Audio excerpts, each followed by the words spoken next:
အားလုံးမင်္ဂလာပါဒီနေ့ရွှေရည်ဆက်ချင်းကြောင်းလေးနည်းငယ်ပြောပြလိုပါတယ်ခင်ဗျာရွှေရည်ဆက်တယ်ဆိုတာဘာလဲဆိုလို့ရှိရင်အခောက်ရွှေ16ပဲရည်တွေကိုကျွန်တော်တို့ကဘော်တို့ကြီးတို့ဖြစ်တဲ့စက်ခဲတွေထည့်ပြီးတော့15ပဲရည်14ပဲရည်13ပဲရည်12ပဲရည်ဖြစ်အောင်လုပ်တာကိုကျွန်တော်တို့ကရွှေရည်ဆက်တယ်လို့ခေါ်ပါတယ်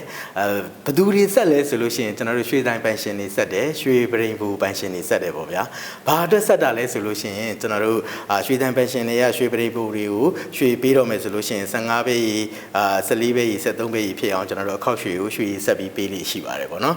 အဲ့လိုပဲကျွန်တော်တို့ရွှေပရိန်ဘူပန်ရှင်တွေကနေပြီးတော့အထည့်ပြုလို့မဲ့ပရိန်စီယာတွေကိုရွှေပေးတဲ့နေရာမှာကျွန်တော်တို့ရွှေဆက်ပြီးပေးတယ်ပေါ့ဗျာကျွန်တော်တို့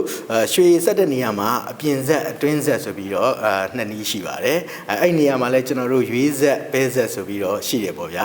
ရွေးဆက်ပဲဆက်ကတော့ကျွန်တော်တို့ရွေးဖွဲ့ပြီးဆက်တာနဲ့ပဲဖွဲ့ပြီးဆက်တာဒါပဲကွာတဲ့သဘောပါဒီနေရာမှာကျွန်တော်တို့အဖန်ဆက်အငံဆက်ဆိုတာလည်းရှိပါတယ်ဒါကတော့ဘုသူတအနေနဲ့ပြောပြခြင်းဖြစ်ပါတယ်ကျွန်တော်တို့ဒီနေ့ပြောပြမယ့်အကြောင်းအရာလေးကတော့ကျွန်တော်တို့အပြင်ဇက်ပေါ့နော်ရွှေစံဒီအကြောင်းလေးပဲဖြစ်ပါတယ်ဘလို့ဆက်မှာလဲဆိုရင်ကျွန်တော်တို့ကအခောက်ရွှေတစ်ချက်သားကိုတီးပြီးတော့ဆက်မှာဖြစ်ပါတယ်ကျွန်တော်တို့15ပဲရေရွှေလိုချင်တယ်ဆိုလို့ရှိရင်ကျွန်တော်တို့အခောက်ရွှေတစ်ချက်သားတွေကိုဆက်ခဲတပဲထည့်လိုက်တာနဲ့ကျွန်တော်တို့က15ပဲရေရွှေရမှာဖြစ်တယ်ပေါ့ဗျာ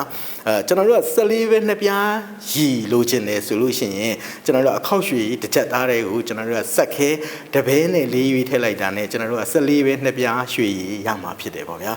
14ပဲရွှေရည်လိုချင်တယ်ဆိုလို့ရှိရင်ကျွန်တော်တို့အခောက်ရွှေတစ်ချက်သားတွေကိုစက်ခဲနှစ်ပဲထည့်လိုက်တာနဲ့ကျွန်တော်တို့က14ပဲရည်ရွှေရည်ရမှာဖြစ်ပါတယ်အဲ့ဒီလိုပဲကျွန်တော်တို့က73ပဲရည်ရွှေရည်လိုချင်တယ်ဆိုလို့ရှိရင်အခောက်ရွှေတစ်ချက်သားတွေကိုကျွန်တော်တို့က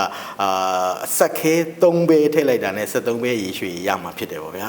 ဒီလိုပဲကျွန်တော်တို့က12ပဲရည်ရွှေရည်လိုချင်တယ်ဆိုလို့ရှိရင်အခောက်ရွှေတစ်ချက်သားတွေကိုကျွန်တော်တို့ကစက်ခဲ4ပဲထည့်လိုက်ပြီဆိုတာနဲ့ကျွန်တော်တို့က12ပဲရည်ရွှေရည်ရမှာဖြစ်ပါတယ်အခုကျွန်တော်ပြောပြခဲ့တာလေးကတော့အပြင်ဆက်ရွှေဆက်နီးလေးပဲဖြစ်ပါတယ်ဟုတ်ကဲ့အားလုံးကျေးဇူးပါ